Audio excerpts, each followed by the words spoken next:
Well, now here with me are 7 things actually that you must do them each and every end month. And guess what will happen? The results will actually shock you. All right, now I'm gonna take you step by step, each and every point, and tell you, hey, this is what you're supposed to do every month. Hey, by the way, I'm assuming you get your money at the end of the month. And by the way, even if you get your money each and every day, you can just sum it up and do this each and every month, because obviously you cannot be able to change your life each and every day or something of sort. All right, let's get into business. But before we do this, I have to remind you, if you maybe you're watching me for the first time, my name is Joseph. Talk about money, investment, and anything related to exactly that. I mean, it's all about money. Now, if you would like to be getting notified whenever I upload a new good video, this is what you do. It doesn't cost you anything, Hit that subscription button and also hit that like button and comment down below. Tell me, hey, I'm a new member today. Let's get in the business. Now, point number one, guess what you're supposed to do when it comes to the end of the month? Once you get your money or when you're about to get your money, number one is that review your budget. And I'm going to give these examples with a given country. For example, each and every given country on earth, they keep on, for example, hey, last year's budget as far as our country is concerned, it's gonna be different from this year and next year and next year and something of sort. So if a country by itself is able to review its budgets, all right, what does it mean about your personal life? Remember one thing, a country is made up of individuals like you and me. We make up of a country. If you get out of that country, that is not a country, just a land. That's the difference, okay? It's called a country because we are in existence in that given country. So if you cannot be able to budget you cannot tell and say, for example, if I take you 3 years down the line, back then, and then I tell you, hey, maybe the type of a budget or the budget that you're having back then is quite different from the one that you're having right now. So what does it mean? There is something called the increased cost of living. There's something that has reduced in prices, some has increased, or probably I know you might say like everything has actually increased. So if you do not actually check your budget each and every month, things can actually go different. For example, let's say this month you got a child, definitely the budget won't remain the same. If maybe let's say you were sticking to, let's say like 10,000 at the end of the month, obviously there is an increment somewhere, maybe by 1,000 or maybe 1,500 or even 2,000 or something of sort. So therefore, clinging to the older budget and expecting different results, that one I'll call it indiscipline. So it's always good to make sure that each and every month you review your budget, you adjust some areas, you ask yourself, hey, okay, I did this last month, I managed to save this. Now if I can adjust myself on this, I can be able to salvage this amount of money, I can channel it here and something of sort. And if you have a family, I always say it's good to have what you call the budget reviews each and every month, okay? And this one can actually go hand in hand with something called financial reviews. It's always good to have what you call the family financial reviews. And if you live by yourself, then it's always good to ask yourself, hey, like how much do I always dedicate towards my expenses and something of sort? So those are the some of the best questions that you're supposed to ask yourself. Let's go to point number two. Point number two, emergency fund or emergency fund check. You're supposed to be checking this emergency fund. And let me just explain to you what is an emergency fund. Emergency fund is not that money that you have saved somewhere. No. Well, yes or no, okay? But the point here is the emergency fund is not meant for investment. I'll repeat my point. That money that you set aside for the purposes of emergency fund, it is not meant for investment. Even if an opportunity comes in, probably you won't go for it because, hey, this is a money that's supposed to stay, whether in a fixed deposit, whether in a money market fund, in a fixed manner. Meaning, not really in a fixed manner, in a liquid manner, meaning that you can actually access that money within a click of a button. What exactly do I mean? Let's say maybe you set aside like 5,000 or 6,000 each and every month as your emergency fund. But this is how it should be. They usually say that you're supposed to have at least 3 months expenses or 3 months coverage of by the emergency fund, as that what you usually use in a typical month. Let me explain.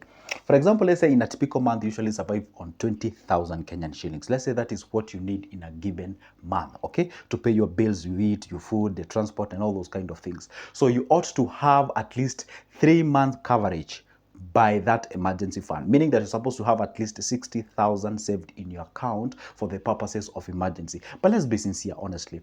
Well, it's a bit tricky, especially some of people are complaining, hey, we are barely getting by. You're talking about emergency fund. That's a reality, I understand. And that's why you find most of the people cannot be able to actually have the emergency fund, have the savings, and have the investments at the same time. Because some of these guys are actually having a quite of a rough time. What I always advise people is this: hey, try the best that as you can. You see, if you always have that thing from deep inside of you, it's telling you, I am doing my best. And obviously, do not justify your actions. You know, you may find somebody who is actually out there, you know, squandering all your money, and then you're blaming that you're getting, you know, less money and all those kind of things. You aren't supposed to do exactly that. What you're supposed to do is try as much as you can. You set aside an emergency fund. Even if you will reach that emergency fund for the next 6 months or 7 months, so be it. If you can be able to do so within 3 months, so be it. But if you can have an emergency fund of 3 months all the way to 6 months, that's good. Okay, that's how it is. But some people usually have some emergency fund of over 2 years. It depends on how you perceive life. It depends on your risk tolerance and all those kind of things. Also depends the type of a job that you're having. If you're permanently employed by the government, well, that's a little bit safer. But if you're just somewhere, maybe you're a teacher. Again, I said I'm going to be using examples of teachers, you know. Don't roast me on the comment section. So if, say, you're employed by the BOM, you know, bond of management, if I'm not, bond of management or something of sort. I don't know what it's called. Back then we used to call it whatever. Now, you understand what exactly I'm saying, okay? So it's good to have that emergency fund review. Let's go to the point number 3. Point number 3 is a check, adjust, and invest your savings where applicable. What does it mean? You are supposed to actually have the savings that you do save each and every month. And the guidance of how much you're supposed to save is the target that you're having at the end of a particular period. Let's say maybe your target is at the end of the year. Maybe let's say your target is at the end of the 3 years. Maybe you're saying, hey, I have myself a kid, and by the time they're showing up to school in 3 years' time, then I'm gonna go ahead and do what? And be able to pay for their school fees and all those kind of things. So it's always good to make sure that at least you have that that savings of yours out there. And this one now is different from the emergency fund. This money is actually purposefully meant to do what? For the investment. It's for the purposes of your growth. It's for the purposes of you being out there and growing yourself. So the point of here when it comes to the savings is that make sure that at least you save 20% of whatever you actually get each and every month. Okay, 20%.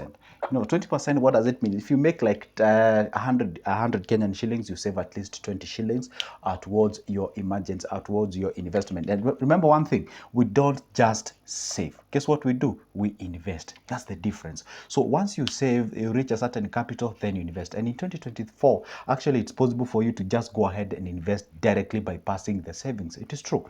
That's for sure. But then if you're thinking about starting a business, then now going the route of savings, then investing or starting a business, that is quite understandable. So the point remains here to be, at all the occasion, make sure at least you have your savings, because this is what actually brings what we call the growth. This is what brings what we call the growth. Okay, remember one thing. In life, not only eating and dressing and all those kind of things, you also need to grow and expanding your territory as far as your life is concerned and achieving all those goals. That can actually be achieved using what? But remember one thing, you cannot be able to save your money if you do not have yourself a what?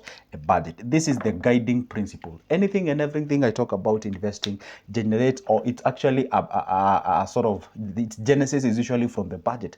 There is no, if you just operate freely wasting your money, you cannot be able to generate the savings. Therefore, even you cannot actually go out there and invest your cash. Let's go to the point number 4. The point number 4 is about debt reviews. See, each and every human beings, we have debts in one way or the other, and these are things that can actually deter you from growing. It's a thing that is actually so much detrimental to people's growth. Remember, even the Bible says that those who have the debts are actually the slaves to the debtors, or those who did lend the money or something of sort. So the point is this: you're supposed to be very, very careful when it comes to debt. Just classify your debts, the type of debts that you have. You know, make sure that at least you usually have what we call, maybe you did find some what we call the consumables. Maybe the other type of a debt that you have, maybe it was actually an investment one, and then check how much are you generating from the debt that you got. And maybe if you bought a piece of a property, maybe it means that that piece of property, is it generating anything? Because we usually have different types of asset. You can actually get debt or a loan to actually purchase an asset that is cash flow generating. Others, it may be just an asset that is not generating anything. For example, if you buy a piece of land and then that piece of land does not generate, you don't do any farming, you don't do any value addition, you've not built any commercial, residential, it's just an asset that is out there. It's not generating anything. So it's always good to ask yourself, hey, where are you heading and what exactly is it appropriate for you to do so? So check on your debts. Each and every month, ask yourself, hey, how much do I owe out there? All right. Hey, I owe this one this amount of money. I owe the other one this amount of money. Then this is my strategy. Then after checking it out, you go ahead and ask yourself, what could be the best strategy for me to actually go out there and repay this debt? And I usually find some people usually have a very funny kind of a combination. You find somebody is an unhealthy debt. You're in a situation whereby you have unhealthy debt, but they're really trying the best they can to make sure that they save. You know, it's like, I don't know, it's like having a pipe sort of a dream, like you putting some water there and just actually getting out. Because at the end of the day, this amount of money that you're actually saving gonna be taken away by the debt in one way or the other, because probably the auctioneers will show up to your place, and if you can imagine what you're about to lose vis-a-vis how much you have maybe in your savings, you're gonna get your savings toward this. If you get yourself in an area whereby you have unhealthy debt, I always advise people, hey, if it is possible, and I said if it's possible, and then according to you out there, right, surely focus first of all on eradicating the debt, then now you can do the savings are good. For example, can you imagine this? You have a savings of, let's say, 300,000, but then you have a debt of the similar amount. So it's like you've done nothing, all right? Even you don't have even that settlement, you don't even have that, you're not settled mentally, you have a lot of things going here and there. So it's always good to make sure at least do one thing called, hey, do some debt reviews and how you can be able to repay it back out there. Let's go to the point number 6, or rather number 5, financial goals reevaluation or evaluation. See, I understand. Even if I ask you right now whether you have a financial goal, you do. I have it. Everyone has it. Okay. So the point is now, you see, maybe, for example, at the beginning of this year, we still having a challenge of 100K. You know, we are trying as much as we can to save the 100K. Now, the question is this. Yeah, you're trying to save the 100K. Would be the same, sort of, what do we call the goal that you are aiming next year, next the other year, and the other year? No. Our lives keep on changing and adjusting, okay? Depends on what we need in this life. There was a time, maybe I remember when you're getting into the job market, you are thinking about of maybe you can get a certain amount of money, maybe 10,000 or 15,000. I remember my first salary was about 5,000, not even about, was 5,000 at the end of them. 5,000, 1, 2, 3, 4, 5. That was my salary at the end of the month. And I remember I used to feel like, wow, it's quite a good amount of money, especially the very first I got my first salary immediately after high school. I was feeling, wow, amazing, it was so good. I used to be a tutor somewhere. I also was a teacher somewhere and all those kind of things. So when I got my first 5,000, I felt so good and it was so mesmerizing. And then I was a performer, by the way, and then my salary was actually increased without even me knowing. I wasn't even called in the office to be told that my salary has been increased. Then I show up during the payday because I never used to have a bank account anyway. I used to be paid over the counter, by the management, by the bazaar of the school. And then I realized that there's an addition of 7,000. Guess what? Man, I was on the moon, So, what happens is that our needs rises. Probably if you give me the similar amount of money today, wow, that is way, way, way, way less, all right? So, but then I was actually functioning. But today, probably, not even probably, definitely, I won't be able to function at that amount of money. Okay. Now, the point is, well, in our life, we keep on changing in terms of what we need. So, even if you do not have what we call the goals evaluation, it's good to make sure. For example, there is an increment by 20,000 on your salary. You can't tell me you'll have the similar goal. You have to adjust it. Have a little bit of a bigger goal. All right. So that's how it goes out there. For example, you might find somebody who is looking for 10 million, maybe to invest, buy some land and build some flats and what have you. We all have different goals. Depends on how much you actually earn as the time goes. Have that evaluation. Number 6, insurance cover. This one doesn't need a lot of introduction. Obviously, as a human being, especially if you have a family, hey, you ought to have especially the health one. The health one is quite important and essential in your life. And again, if you have a car, by default, you ought to have a license, okay? The last one, but not the least, is that prepare for the next month. It's always good to prepare for the next month while you're on this month. Hey, you say, hey, today on this month, I've actually managed to save 20,000. Well, if you can manage to save at least 22,000, that would be the greatest. And then each and every month, try to compete with the previous one. If yesterday's month, you actually did save, like, say, 20,000, and then the next one you save 21, the other one save 22, you keep on adjusting yourself. By the time you realize you're hitting 4, 5, 6 months, you have actually gotten yourself a what? A character that you can adhere to and achieve greater things. That marks the end of my video, but don't forget one thing. You can always pick my number from the description of this specific video. Let's talk business. And for now, it's a goodbye. See you in the next one.